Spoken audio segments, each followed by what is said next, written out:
आज हम पढ़ने वाले हैं NCERT geography class 7 chapter number 1 पर्यावरण। तो आइए शुरू करते हैं। लंबी छुट्टियों के बाद जब रवि स्कूल जा रहा था तब उसने देखा कि उसके स्कूल के निकट के खेल के मैदान में खुदाई हो गई थी। वही एक मैदान उनके खेलने के लिए वहां पर था। लोगों ने बताया कि वहां अनेक फ्लैटों वाली एक बड़ी इमारत बनेगी। जब रवि को समझ में आया कि मुलायम घास, गेंद के फूल एवं तितलियों वाला विशाल मैदान अब हमेशा के लिए नष्ट हो चुका है तो उसकी आंखों से आंसू छलकने लगे। उसने यह बात अपने सहपाठियों को बताई। सुबह की सभा में प्रधानाचार्य ने भी बहुत उदासी से कहा, देखो कैसे हमारा पर्यावरण बदल रहा है। कक्षा में पहुंचकर रवि ने अपनी शिक्षक से पूछा, पर्यावरण क्या है? जो कुछ भी आप अपने आसपास देखते हो, शिक्षक ने बताया। रवि कहने लगा, इसका अर्थ है स्कूल भवन, मेज, कक्षा में रखी कुर्सियां, यहाँ तक कि खुला मैदान, सड़क, कूड़ा करकट, मेरे दोस्त, ये सभी हमारे पर्यावरण के अंग हैं। हाँ, शिक्षक ने कहा, लेकिन जरा रुको, कुछ वस्तुओं का निर्माण प्रकृति ने किया है, जैसे पर्वत, नदियां, पेड़, प्राणी, जबकि अन्य का निर्माण मानव ने किया है, जैसे सड़क, कार, कपड़े, किताब आदि। अब दो छात्र मिलकर कार्य कीजिए। अपने निकट बैठे सहपाठी के साथ मिलकर प्रकृति एवं मानव द्वारा निर्मित वस्तुओं की सूची बनाइए। रवि, परमजीत, जैसी, मुस्तफा, आशा सभी यह सूची बनाने के लिए उत्सुक थे। इकबाल ने पूछा, हमारा पर्यावरण क्यों बदल रहा है? शिक्षक ने उत्तर दिया, ऐसा हमारी जरूरतों के कारण होता है। ये दिन प्रतिदिन बढ़ती रहती है, इसलिए हम प्राकृतिक वातावरण में परिवर्तन करते हैं और कभी कभी उसे नष्ट भी कर देते हैं। ऊपर की वार्तालाप से आप समझ गए होंगे कि किसी भी जीवित प्राणी के चारों ओर पाए जाने वाले लोग, स्थान, वस्तुएं एवं प्रकृति को पर्यावरण कहते हैं। यह प्राकृतिक एवं मानव निर्मित परिघटनाओं का मिश्रण है।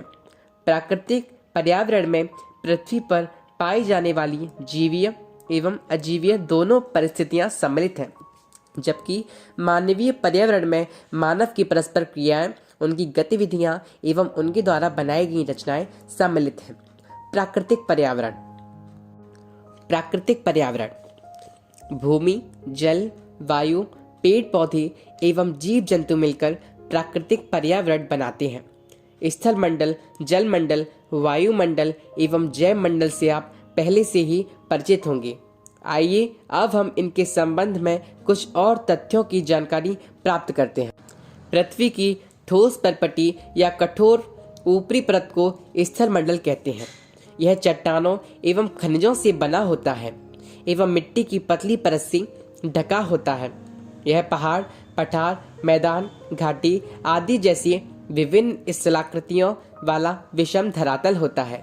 यह स्थलाकृतियां महाद्वीपों के अलावा महासागर की सतह पर भी पाई जाती हैं। स्थल मंडल वह क्षेत्र है जो हमें वन, कृषि एवं मानव बस्तियों के लिए भूमि, पशुओं को चरने के लिए घास स्थल प्रदान करता है। यह खनिज संपदा का भी एक स्रोत है। जल के क्षेत्र को जल मंडल कहते हैं। यह जल के विभिन्न स्रोतों जैसे नदी, झील, समुद्र, महासागर आदि जैसे विभिन्न जलाशयों से मिलकर बनता है। यह सभी प्राणियों के लिए आवश्यक है। पृथ्वी के चारों ओर फैली वायु की पतली परत को वायुमंडल कहते हैं। पृथ्वी का गुरुत्वाकर्षण बल अपने चारों ओर के वायुमंडल को थामे रखता है। यह सूर्य की झुलसाने वाली गर्मी एवं हानिकारक किरणों से हमारी रक्षा करता है। इसमें कई प्रकार की गैस, धूल कण एवं जलवाष्प उपस्थित रहते हैं। वायुमंडल में परिवर्तन होने से मौसम एवं जलवायु में परिवर्तन होता है। पादप एवं जीव जंतु मिलकर जैव मंडल या सजीव संसार का निर्माण करते हैं। यह पृथ्वी का वह संकीर्ण क्षेत्र है जहां स्थल, जल एवं वायु मिलकर जीवन को संभव बनाते हैं। परितंत्र क्या है? रवि की कक्षा के एक एनसीसी कैंप में जिस्सी ने आश्चर्य से कहा, कितनी मूसलाधार वर्षा हो रही है। इसमें मुझे अपना केरल याद आ गया। तुम सबको आकर देखना चाहिए कि कैसे हरे भरे खेतों एवं नारियल के बागानों में लगातार वर्षा होती रहती है। तभी जैसलमेर की रहने वाली हीरा ने आश्चर्य से कहा, हमारे यहाँ वर्षा होती ही नहीं है। हमें तो दूर दूर तक केवल कीकर एवं रेत ही नजर आती है। लेकिन वहाँ ऊंट भी तो मिलते हैं, रवि ने कहा। हीरा ने कहा, ऊंट तो मिलेंगे ही। जब तुम हमारे रेगिस्तान आओगे तो तुम्हें सांप, छिपकली एवं अनेक कीट भी दिखने को मिलेंगे। रवि हैरत में पड़ गया। विभिन्न स्थानों पर पाए जाने वाली जीव जंतु, वनस्पति एवं लोगों के रहन सहन के तरीके इतने भिन्न क्यों हैं? क्या सभी का एक दूसरे के साथ संबंध है? बिल्कुल, बहुत संबंध है, शिक्षक ने कहा। सभी पेड़ पौधे, जीव जंतु एवं मानव अपने आस पास के पर्यावरण पर आश्रित होते हैं। प्रायः वे एक दूसरे पर भी आश्रित हैं। जीवधारियों का आपसी एवं अपने आसपास के पर्यावरण के बीच का संबंध ही पारितंत्र का निर्माण करता है। अधिक वर्षा वाले वन, घास स्थल, रेगिस्तान, पर्वत, झील, नदी, महासागर एवं छोटे से ताल का भी एक परितंत्र हो सकता है। क्या आपको लगता है कि जिस पार्क में रवि एवं उसके मित्र खेलते थे वह भी एक परितंत्र बनाता था? मानवीय पर्यावरण। मानव अपने पर्यावरण के साथ पारस्परिक क्रिया करता है और उसमें अपनी आवश्यकता के अनुसार परिवर्तन करता है। प्रारंभिक मानव ने स्वयं को प्रकृति के अनुरूप बना लिया था।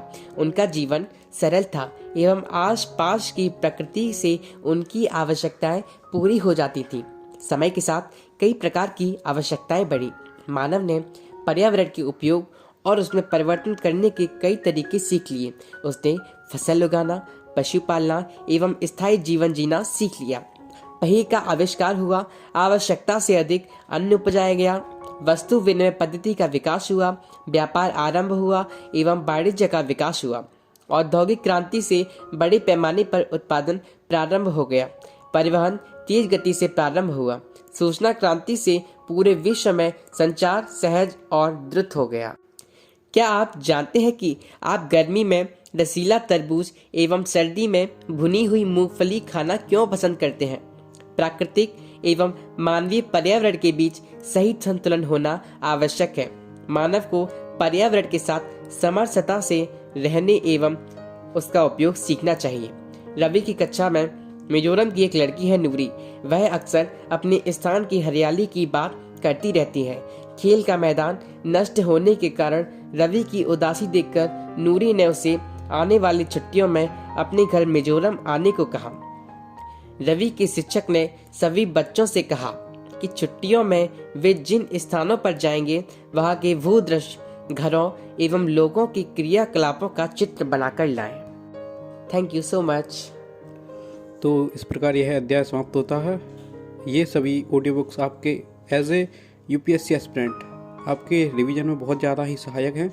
मैं आपको पर्सनली सजेस्ट करूँगा कि आप कम से कम एक बार इन बुक्स को हफ्ते में ज़रूर पूरा करें, जो कि आपके लिए बहुत ही लाभदायक सिद्ध होगा। धन्यवाद।